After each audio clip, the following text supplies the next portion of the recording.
siilaanya maanta u galay inuu laaluushu soo qaybiyay xildhibaanadii golaha wakiilada waxaan u arkaa inuu qaranka burburinayaan u arkaa maanta wuxuu baashe maxamed faarax halkaa ka sameeyey ummadii waxay sharci ku tahay ay ummad ku tahay dawlad ku tahay kala dambayn weeye sharci weeye wuxuu ku tuntay sharcigii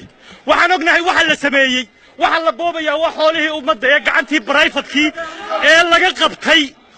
ee ay ku faanayeen inta haamood ee hagaagay ee ay ku faanayeen siday u hagaajiyeen inay maanta dib u baabi'inayaan baanu u aragnaa kana yeeli mayno hantida ummadana waa la badbaadinayaa cirana maantu inuu madaxweyne u qalba muujiyo waad mahadsantihiin warma waxaan doorannaa oon masiirkeenna ku aaminnaa qof aynu run ku wada shaqayno mise waxaynu doorannaa been iyo runtu xisbi ay iskugu mid tahay khiyaamada u dhaqan yahay aan ummadda meel u wadina humaa ku wada inay ku lugooyaan waxa ay calooshooda ku hayaan iyo waxay carab ku sheegayaan miyaynu isku doorsan karaynaa labadaa